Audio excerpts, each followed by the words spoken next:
सभापति महोदय, लोग चीखते रहे, बच्चे बिलखते रहे, वसुधैव कुटुंबकम का नारा लगाने वाली सरकार इंसानों के घरौंदे उजाड़ कर जश्न मना रही है। सभापति महोदय, कि जो सच और झूठ में दूरी है वो दूरी समझते हैं, सियासी हाकिमों की हम भी मजबूरी समझते हैं, वो अपना हक समझते हैं निवाला छीन लेने को, डकैती को बहुत से लोग मजदूरी समझते हैं। हमें पता है कि कैसी मजदूरी की जा रही है। मेरा बहुत भावुकता के साथ देश के प्रधानमंत्री से सवाल है कि इन उजड़ते हुए मकानों और बेघर होते हुए घरों को देख करके आपको नींद कैसे आती है, आप सो कैसे पाते हैं? मेरा सवाल है इस देश के प्रधानमंत्री से, या तो लोगों के घरौंदे उजाड़ना बंद करिए या फिर करोड़ों मकान बनाने की झूठी घोषणाएं करना बंद करिए। इस सरकार को आलोचना सुनने की आदत नहीं है। सभापति महोदय, जब आप इनसे सवाल पूछिए तो ये कहते हैं कि आप बताइए 70 साल में आपने क्या किया है। मैं तो इस सदन में कहना चाहता हूं सभापति महोदय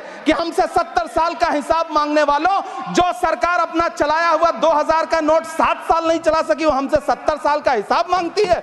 बुलडोजर लगाकर लोगों के आशियाने छीन लिए, महंगाई लाकर देश की जनता की थाली से निवाले छीन लिए और नारा लगाया कि हम तो सेवक हैं, 18-18 घंटे काम करते हैं। इन्हीं लोगों के लिए किसी ने शेर कहा है, टूटा हुआ लश्कर का भरम देख रहे हैं, टूटा हुआ लश्कर का भरम देख रहे हैं और जिल्ले इलाही के करम देख रहे हैं। ताकत का नशा अक्ल पे हावी है तुम्हारी, तुम देख न पाओगे जो हम देख रहे हैं।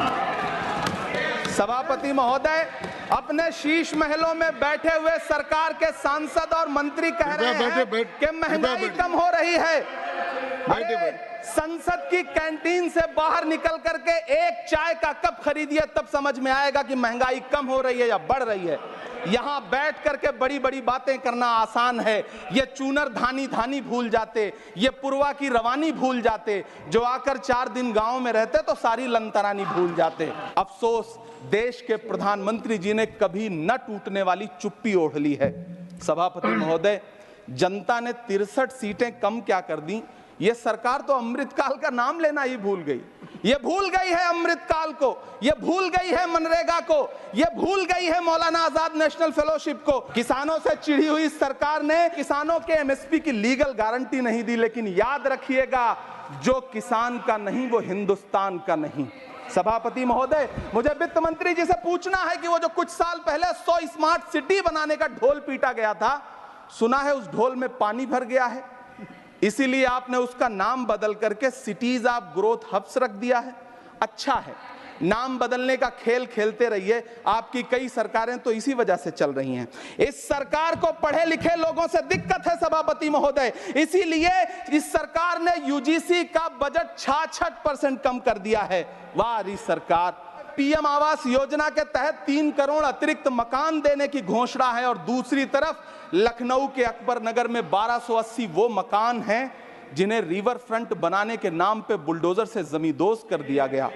सभापति महोदय, लोग चीखते रहे, बच्चे बिलखते रहे, वसुधैव कुटुंबकम का नारा लगाने वाली सरकार इंसानों के घरौंदे उजाड़ कर जश्न मना रही है। सभापति महोदय, मेरा बहुत भावुकता के साथ देश के प्रधानमंत्री से सवाल है कि इन उजड़ते हुए मकानों और बेघर होते हुए घरों को देख करके आपको नींद कैसे आती है, आप सो कैसे पाते हैं? मेरा सवाल है इस देश के प्रधानमंत्री से, या तो लोगों के घरौंदे उजाड़ना बंद करिए या फिर करोड़ों मकान बनाने की झूठी घोषणाएं करना बंद करिए। सरकार को आलोचना सुनने की आदत नहीं है। सभापति महोदय, जब आप इनसे सवाल पूछिए तो ये कहते हैं कि आप बताइए 70 साल में आपने क्या किया है। मैं तो इस सदन में कहना चाहता हूं सभापति महोदय कि हमसे 70 साल का हिसाब मांगने वालों, जो सरकार अपना चलाया हुआ 2000 का नोट 7 साल नहीं चला सकी, वो हमसे 70 साल का हिसाब मांगती है।